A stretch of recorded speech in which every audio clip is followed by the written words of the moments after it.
नमस्कार।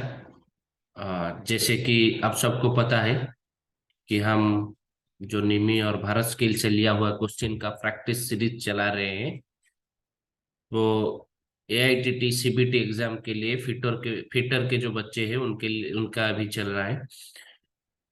प्रीवियसली मेरे चैनल में दो वीडियो आ चुका है। एक series one fitter first year के लिए और series one fitter second year के लिए। आज का जो वीडियो है ये अभी फिटर फर्स्ट ईयर का सीरीज टू के लिए हम अभी करें, वो सेशन चालू करेंगे। जो वीडियो होगा वो सीरीज टू के लिए होगा, फिटर फर्स्ट ईयर का सीरीज टू के लिए। देखिए, जैसे कि मैंने आपको बताया कि ये डेली प्रैक्टिस सेट जो हम चला रहे हैं, इसमें अपकमिंग एआईटीटी एग्जाम के लिए ही है। और ये ट्रेड फिटर का अभी चालू है, थ्योरी फर्स्ट ईयर का अभी चालू है। सीरीज टू, सीरीज वन हमने कवर कर लिया था। सीरीज वन में हम लगभग 20 क्वेश्चन डिस्कस किए थे। जो सीरीज वन था वो मॉड्यूल वन के अंतर्गत सेफ्टी प्रिकॉशन का था। और आज से हम जो सीरीज सीरीज टू अभी शुरू करेंगे वो बेसिक फिटिंग के बारे में होगा। तो चलिए अभी हम शुरू करते हैं। हमारा आज का जो सेशन है हम शुरू करते हैं। देखिए, मैं बार बार बता रहा हूँ, ये निमी और भारत स्किल का ही क्वेश्चन है और ये 100% आपके एग्जाम में आएगा। निमी और भारत स्किल से लिया है वाला एक क्वेश्चन है। और ये सिर्फ मेरा काम है वो क्वेश्चन आंसर आपके पास पहुंचाना है, लेकिन क्वेश्चन निमी और भारत स्किल का ही है। देखिए, यहाँ पे मॉडल टू बेसिक फिटिंग का जो क्वेश्चन है आज हम लेंगे उसको। तो पहला जो 21 नंबर हमने 20 तक कवर कर चुके थे। और जो 21 नंबर का क्वेश्चन आया है, इधर एक इमेज दिया गया है। ये इमेज में उसने पूछा, name the part of the file mark S x. यहाँ पे जो इमेज दिया हुआ है, इस इमेज का ये जो वाला जो पार्ट है जिसमें एक्स उन्होंने मार्क किया हुआ है, उस पार्ट का नाम क्या है? इसका ये जो क्वेश्चन है, ये क्वेश्चन का ऑप्शन है ए, हिल। ये पार्ट का नाम है हिल। ये ऑप्शन ए उसका आंसर है।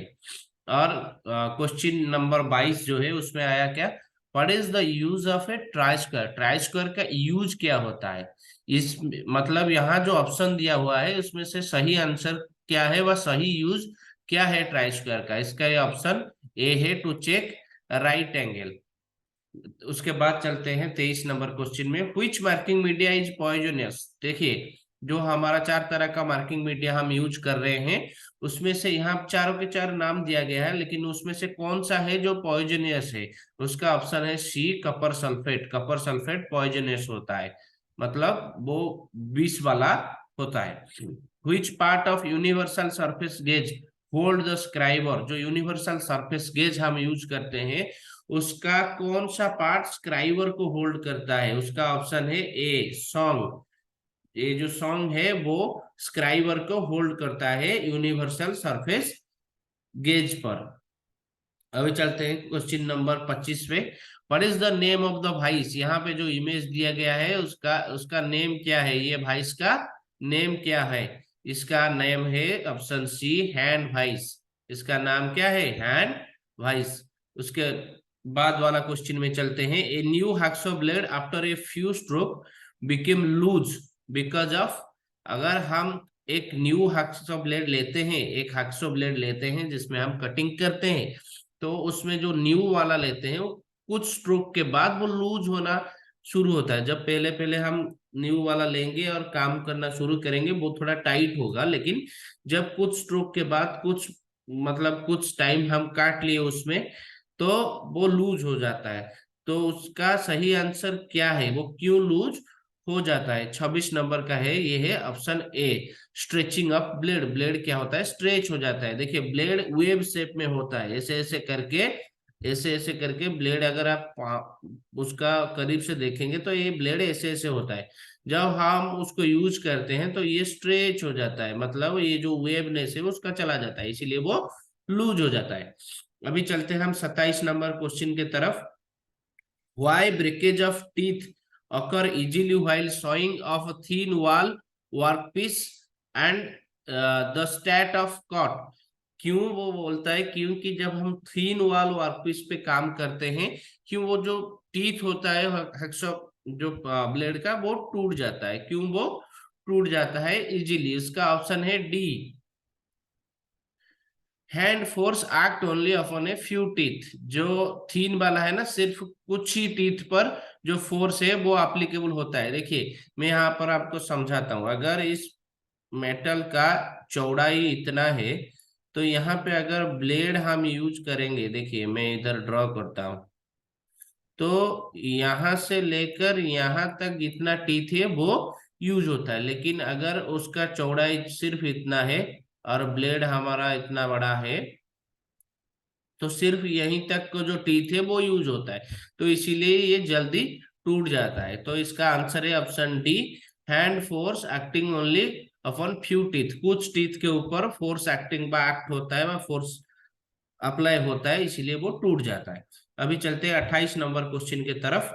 Which chisel used for securing material at the corner joints? कौन सा चीजेल हम यूज करते हैं squaring material at the corner joint? जब मेटल कर्नर जॉइंट, कर्नर वाला मेटल होता है, उसको स्क्वेयरिंग करने के लिए कौन सा चीजेल हम यूज करते हैं?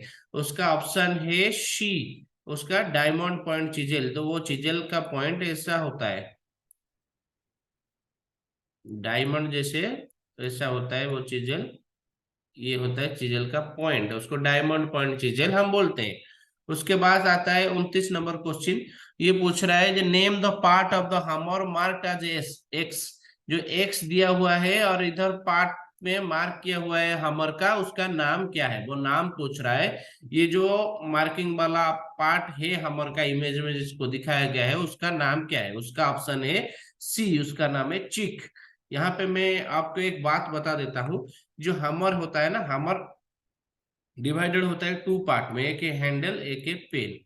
तो ये पेन के अंदर आता है, ऊपर पेन आता है, और इसका ऊपर आता है, यहाँ आता है फेस, और यहाँ चीक आता है। तो ये चीक वाला पोर्शन को हम हार्डन नहीं करते हैं, मतलब हार्ड नहीं करते हैं, क्योंकि यहाँ अगर इसको हार्ड कर लेंगे तो ये जब हम उसको स्ट्राइक करेंगे, मतलब ऐसे किसी चीज में लगाएंगे, वह स्ट्राइक करेंगे, तो वो वापस उसी फोर्स में आकर हमारा मुंह में लगता है। तो इसीलिए इसको हम क्या करते हैं, वो यहाँ उसको सॉफ्ट छोड़ा हुआ है, जिसके बदले हमको वो रिएक्शन इतना ज्यादा नहीं होता है। तो उसके बाद वाला क्वेश्चन में चलते हैं। Which angle is represented by the symbol G on the cutting chisel? तो ये जो कटिंग चीजेल है, यहाँ पर कौन सा एंगल दिखाया गया है? तो उसका 30 वाला क्वेश्चन जो है, उसका आंसर है ए, रेक एंगल। जो जी वाला सिंबल दिया गया है, उसका आंसर है रेक एंगल। अभी चलते हैं नेक्स्ट क्वेश्चन पर। उसमें दिया गया है, name the property of metal which can be drawn into air without temperature. मतलब ऐसा कौन सा प्रॉपर्टी है मेटल का जो जिसको हम टर्न आउट व ड्रॉन आउट कर सकते हैं एयर में, मतलब वो जो तार होता है एयर में हम उसको टर्न आउट कर सकते हैं। ऐसा कौन सा प्रॉपर्टी होना चाहिए मेटल पे जिसमें से हम मेटल पे एयर में कन्वर्ट कर सकते हैं? उसका आंसर है ए, डक्टिलिटी होना चाहिए उसमें से। तो उसके बाद वाला क्वेश्चन में चलते हैं। What is the spindle movement of one division of thimble with spindle thread 0.5 mm pitch?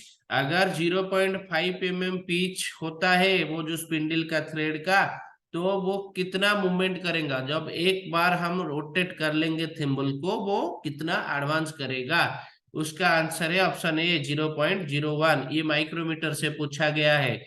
तो ये माइक्रोमीटर का जो हमारा लिस्ट काउंट होता है वो 0.01 होता है। मतलब जैसे हम थिम्बल को एक रोटेट करेंगे, वो 0.01 ही एडवांस करेगा। उसके 33 वाला क्वेश्चन में आते हैं। What is the reading of a vernier calliper? यहाँ पे एक रीडिंग दिखाया गया है, उसमें पूछा है ये रीडिंग कितना है।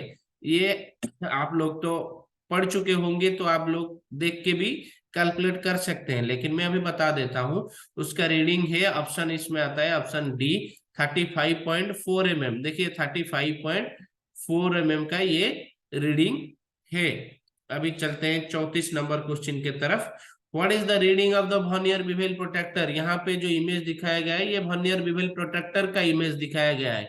इसमें पूछ रहा है उसका रीडिंग कितना है। इसका आंसर है option B 41 degree 50 minute. 41 degree और 50 मिनट का रीडिंग इसमें दिखाया गया है।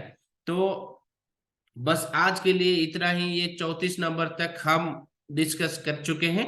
उसके बाद हम करते चाहेंगे डेली डेली ऐसे ऐसे जो वीडियो आता रहेगा इस चैनल में, हम उसको कंप्लीट करते करते जाएंगे और आपके एग्जाम से पहले ये खत्म हो जाएगा। सिर्फ थ्योरी नहीं है आपके एग्जाम, मैंने पहले दिन बता चुके थे कि सिर्फ थ्योरी नहीं है। एग्जाम के पहले हम सारी वो जो टॉपिक है वो सब हम कवर कर लेंगे। जो पूरा पूरा टॉपिक है आपका, वो थ्योरी है, कैलकुलेशन है, ईडी है, सब कवर कर लेंगे और आप सीबीटी के लिए एकदम तैयार हो जाओगे। आशा करता हूं जो मैं अभी 21 से लेके 34 तक डिस्कस किया वो आप लोगों को समझ में आएगा। धन्यवाद।